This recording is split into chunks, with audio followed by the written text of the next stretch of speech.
नमस्कार प्रेक्षकांनो, मालिकेच्या आजच्या भागामध्ये आपल्याला पाहायला मिळणार आहे ऊर्जा आवरत असते तेव्हा मंग्या तिथे येतो आणि मंग्या म्हणू लागतो की ऊर्जा, तुला कुठे सोडायचं आहे का? मी सोडू का? मी आहे म्हणून विचारलं. तेव्हा ऊर्जा म्हणते, नाही नाही नाही, त्याची काही गरज नाही आहे, मी जाईल माझं मी, असं ऊर्जा सांगू लागते. तेव्हा मात्र मंग्या म्हणत असतो की नाही, बघ ना, म्हणजे कुठे सोडायचं असेल तर मी सोडतो. ती नाही म्हणते. त्यावेळेस इकडे मंग्या निघालेला असतो. तेवढ्यातच दळवी काकू तिथे येतात आणि म्हणतात, अरे मंग्या, त्या चौकातनं ना जरा कोल्ड्रिंकच्या बॉटल घेऊन ये. तेव्हा तो म्हणत असतो की नाही नाही, ते प्यायचं नसतं, चांगलं नसतं. तेव्हा दळवी काकू सांगू लागतात की अरे, त्या अंजूचं आहे ना लग्न जमणार आहे, तिला बघायला पाहुणे येणार आहेत ना, म्हणून सांगते तुला, जा बरं घेऊन ये जा तू, असं त्या मंग्याला सांगत असतात. मंग्या मात्र म्हणत असतो की हा ठीक आहे.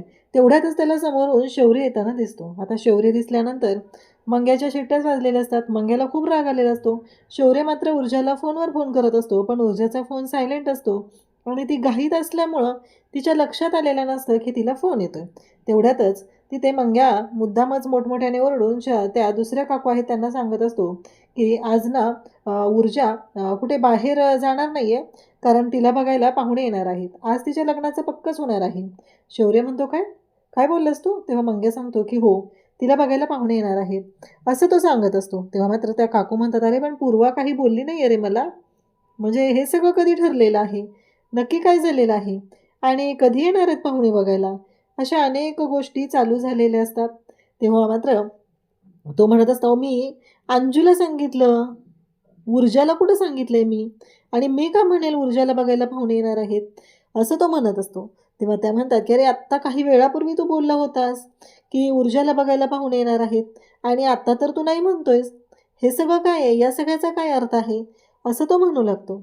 तेव्हा मात्र त्या म्हणतात की जा, ठीक आहे बाबा, असं म्हणत त्या तिथून रागानेच निघालेले असतात. इकडे इकडे मंग्याचं तर काम झालेलं असतं, कारण मंग्याला एवढंच काम करायचं होतं की शौर्याला तिथून हाकलवायचा होता, आणि मंग्याने ते काम अगदी चोख केलेलं असतं. आणि आता मंग्या कोल्ड्रिंक्स आणायला निघालेला असतो, कारण त्याला आनंद झालेला असतो. आज त्याने शौर्य आणि ऊर्जाची भेट होऊ दिलेली नसते, ह्या गोष्टीचा त्याला आनंद झालेला असतो, आणि आता तो निघालेला आहे. इकडे हर्षवर्धन म्हणत असतो की मला एक सांग, कसं आहे माहिती आहे का विकी बाळा, मला एकच सांग की तुला माहिती आहे ना की गोष्टी कशा असतात त्या, आणि गोष्टी कशा पद्धतीने झाल्या पाहिजेत. मग एक गोष्ट लक्षात ठेव, काहीही झालं तरीही महत्त्वाची गोष्ट आहे म्हणून तुला सांगत आहे. त्यामुळं तू वकील आणि त्याचबरोबर डॉक्टर यांच्यापासून काहीही लपवायचं नसतं. आणि जर तुला असं वाटत असेल की तू सगळं सांगितलं आहे पण कुठली गोष्ट राहिली असेल, तर ती मला तू आत्ता सांगू शकतो, नाहीतर प्रॉब्लेम होऊ शकतो. असं बोलल्यानंतर तो म्हणत असतो, नाही मी सगळं सांगितलं अंकल. इकडे तीर्था मात्र रडून अगदी बेजार झालेली असते. तीर्था म्हणत असते की मला कळत नाही आहे की हे सगळं काय घडतंय, या सगळ्याचा काय अर्थ आहे आणि या सगळ्या गोष्टी कशामुळं घडत आहेत, असं तीर्था म्हणत असते. तेव्हा आई म्हणत असते की अगं तसं काही नाही आहे, तू असं नको विचार करू. तेव्हा ती म्हणते की नाही, मला असं वाटतंय की काहीतरी प्रॉब्लेम होणार आहे. तेव्हा मात्र इकडे तीर्था आणि त्यासोबतच विजया तिथं असते. विजया समजून सांगत असते की हे बघ तीर्था, तुझ्या डॅडवर तुझा पूर्ण विश्वास आहे ना, तसं काय असतं तर डॅडनीच निर्णय घेतला नसता. ते तुझ्या तुझ्या चांगल्यासाठी कधीच चुकीचा विचार करणार नाहीत, तुझ्याबद्दल तुझ्या चांगल्याचाच विचार करणार आहेत. मग तू नको विचार करू, आणि डॅड तुझ्यासोबत आहेत ना, जर समजा तसं काय झालं तर डॅड तुझ्या भल्याचाच निर्णय घेतील, असं ती सांगत असते. तेव्हा मात्र तीर्था म्हणत असते, पण मॉम, सगळं व्यवस्थित होईल ना, का विक्रांत जेलमध्ये जाईल, असं ती बोलू लागते. तेव्हा मात्र तिला आई म्हणत असते की नाही, असं काही नाही होणार आहे बाळा, तू काळजी करू नकोस, सगळं अगदी व्यवस्थितच होणार आहे, तू काळजी करू नको, असं आवर्जून सांगितलेलं असतं. तेव्हा मात्र इकडे हर्षवर्धन म्हणत असतो की बघ, अजून मी तुला संधी देतो, जर काही सांगायचं राहिलं असेल तर सांगून टाक, कसे प्रॉब्लेम व्हायला नको आहे म्हणून मी तुला सांगत आहे. तेव्हा मात्र तो म्हणत असतो की नाही, मी तुम्हाला सगळं सांगितलेलं आहे. तेव्हा आता हर्षवर्धन हे बोललेलं आहे तरीही विक्रांतला मात्र काहीच गोष्टी क्लिअर करायच्या नाही आहेत, हे विक्रांतने ठरवलेलं असतं. आणि विक्रांत म्हणत असतो की नाही, तसं काही नाही आहे, असा विक्रांत बोलून जातो. आता मात्र हर्षवर्धनला माहिती असतं, आणि मग विक्रांतला तो म्हणतो की घे घे कॉफी घे, बाकी काही नाही आहे, होईल सगळं व्यवस्थित होईल, त्यामुळं काळजी करायची गरज नाही, असं तो सांगतो. आणि विक्रांत मात्र कॉफी घेतो. पण विक्रांत एका वेगळ्याच आनंदात असतो, वेगळ्याच दुनियेत असतो. त्याला असं वाटत असतं की बघा, कसं फसवलं मी यांना, कारण मी यांच्यापासून तर सगळं सत्य लपवलं आहे, पण त्याला माहीत नाही आहे की हर्षवर्धन हा भल्या भल्या गुन्हेगारांना कोळून प्यायलेला आहे, तर हा विक्रांत काय चीज आहे त्याच्यापुढं. ही गोष्ट मात्र त्याच्या लक्षात आलेली नसते आणि त्याला वेगळाच आसुरी आनंद होत असतो. तेव्हा हर्षवर्धन म्हणत असतो, कधी कधी माणसं काही न बोलतात ना तेव्हाच खूप सारं काही बोलून जातात. आणि आता विक्रांतने सुद्धा तीच गोष्ट केलेली आहे, कारण त्याने काहीच बोलला नाही. यातच सगळ्या गोष्टी आलेल्या होत्या आणि त्यातच त्याने सगळ्या गोष्टी बोलून झालेल्या आहेत, असं हर्षवर्धन म्हणतो. इकडे आता आपल्याला पाहायला मिळतं ते म्हणजे काहीही झालेलं असलं तरीही ऊर्जाला बघायला पाहुणे आलेले आहेत आणि छान असं घरी सगळं डेकोरेशन वगैरे केलेलं आहे.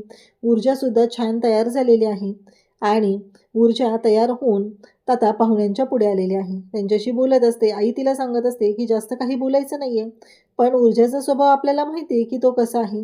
त्याच्यामुळं ऊर्जा मात्र बोलायचं थांबत नसते. ती म्हणत असते की हो, आई सांगत असते की पोहे ऊर्जानेच केलेले आहेत, चहा पण तिनंच केलेला आहे.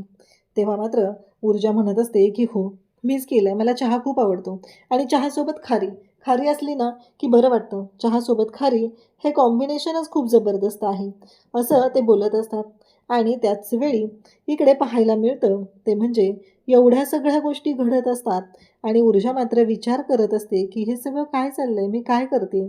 आणि मग ती इकडे विक्रांतला जाणवत असतं की म्हणजे ऊर्जाला बघायला पाहुणे आले, ती बिझी असेल ना, म्हणूनच तर तिने माझा फोन उचललेला नाही, असं तो विचार करू लागलेला असतो. आणि मग इकडे तो म्हणतो की एकदाचा फोन लावतो. तेवढ्यातच आता फोन लावलेला असतो, पण ती काही फोन उचलत नाही. तेव्हा ती म्हणते की आता राहू दे फोन उचलायचा, मी काय करते, मी आधी कोर्टात जाते, हे सबमिट करते आणि मग डायरेक्टली त्याला भेटूनच बोलते. आता मात्र शौर्याची खूपच घालमेल सुरू झालेली असते. शौर्याला कळतच नसतं की काय करू. तो आजीला फोन करतो. आजीला म्हणू लागतो की आजी, मला तुला एक गोष्ट सांगायची. आजी म्हणते, बाय बोल बाळा, काय झालं शौर्य. शौर्य मात्र म्हणत असतो की आजी, एक प्रॉब्लेम झाला आहे. आज विक्रांतचं आज ऊर्जाचं लग्न ठरणार आहे. तिला बघायला पाहुणे आलेले आहेत. पण तेव्हा आजी म्हणते की तू काय कर माहिती आहे का, आत्ताच्या आत्ता तिला भेट आणि तिला तुझ्या मनात जे काय चालू आहे ते सांग. तेव्हा तो म्हणतो, पण आजी, तीर्थाच्या लग्नाचं आपल्या घरात जे काही चालू आहे आणि त्यानंतर जर मी असा विचार केला तर चुकीचं नाही का ठरणार गं ते. तेव्हा आजी म्हणते की काही चुकीचं ठरणार नाही आहे. मी तुला सांगितलं आहे ना, तू तिला भेट आणि या सगळ्या गोष्टी क्लिअर कर.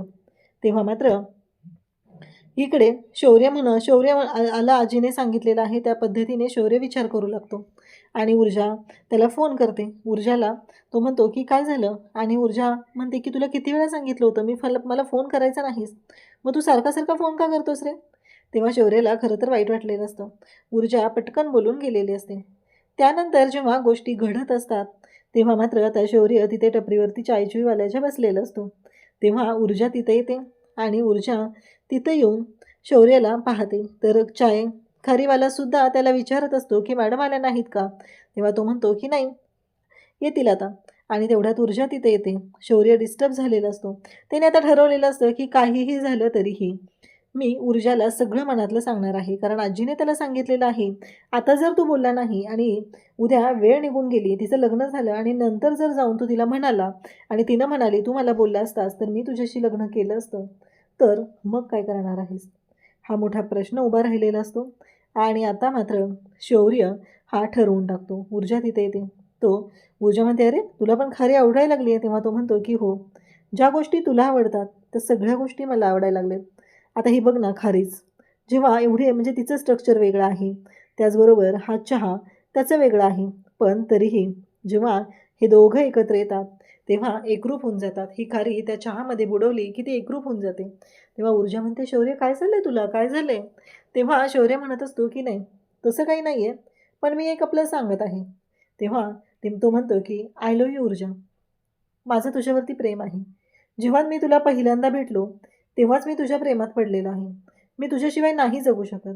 असं जेव्हा भर भर भर इकडे शौर्य बोलत असतो, ऊर्जाला एवढा धक्का बसतो तो म्हणजे की शौर्य जे काय बोललेलं आहे ते तिला कळायचंच बंद होतं. आणि मग मात्र शौर्यला ती म्हणते, काय बोलतेस तू हे सगळं. तेव्हा शौर्य सांगतो की हो, जे खरं आहे तेच बोलत आहे. माझ्या मनात हेच चालू होतं आणि म्हणून मी तुला हे सांगत आहे. आता मात्र शौर्य तिच्याकडे पाहत राहतो. ऊर्जाला धक्का बसलेला असतो. हे सगळं काय घडतंय आणि या सगळ्याचा काय अर्थ आहे, असं म्हणत ऊर्जा शौर्याकडे पाहत राहते. तेव्हा मात्र शौर्य म्हणत असतो की हो, आणि ऊर्जाला कळायचं बंद झालेलं आहे. ऊर्जा म्हणत असते नाही, हे शक्य नाही. तो म्हणतो की तुझं लग्न ठरलंय ना, त्यामुळं तर मी हा निर्णय घेतलेला आहे. मला तुला माझ्या मनातलं सगळं सांगून टाकायचं आहे, म्हणून मी हा निर्णय घेतलेला आहे. आणि तो भराभर त्याच्या मनात जे काही चालू आहे ते सगळं तिला सांगत असतो. आता मात्र शौर्य हे सगळं जे काही बोललेलं आहे ते ऐकून ऊर्जाला तर धक्का बसलेला असतो.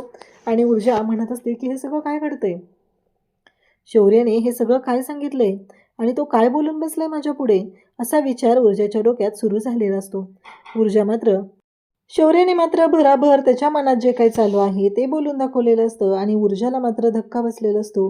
ऊर्जा एकच विचार करते की हे सगळं काय आहे आणि या सगळ्यामुळं काय परिणाम होणार आहे, हा विचार ऊर्जाच्या डोक्यात सुरू झालेला असतो. कारण तिला असं वाटत असतं की अशा गोष्टी म्हणजेच हे श्रीमंतांचे चोचले आहेत, ह्या गोष्टी आपण नाही करू शकत, असं तिचं म्हणणं असतं. आता उद्याच्या भागात आपल्याला पाहायला मिळतं की ऊर्जा तिथून निघून गेलेली, ती मंदिरात आलेली आहे आणि ती देवाकडे प्रार्थना करत आहे, बाप्पाकडे प्रार्थना करत आहे की बाप्पा तूच मला मार्ग दाखव, मी काय करू. आणि त्याच वेळी तिथे आलेली आहे ती म्हणजे काव्या. काव्या आता ऊर्जाची समजूत घालत आहे. इकडे शौर्याला नकार भेटलेला आहे, त्यामुळं शौर्य डिस्टर्ब झालेला असतो. तो रस्त्याने चालत चाललेला असतो आणि त्याला कळतही नसतं की त्याच्या पाठीमागून गाडी येते, काय होतंय. आणि शौर्य मात्र तसाच निघालेला असतो. एक टेम्पो पाठीमागून येत असतो, त्याला शौर्य धडकणार असतो. तेवढ्यात नंदिनी तिथे येते आणि नंदिनी त्याचा जीव वाचवते. जेव्हा तिथं आलेला असतो म्हणतो काय झालं, ॲक्सिडेंट झालं का. तेव्हा तो म्हणतो की त्यांचा नाही, माझा झाला असता, असं त्याने सांगितलेलं आहे. तेव्हा मात्र जीवा पाहतच राहतो. खरं तर नंदिनी आणि जीवा आता दोघंजण मिळून कशा पद्धतीने इथे ह्या सगळा जो तिढा आहे ते सोडवतील हे आपण पुढे पाहणार आहोत. त्यासाठी हा व्हिडिओ या चॅनलला सबस्क्राईब करा. थँक्यू.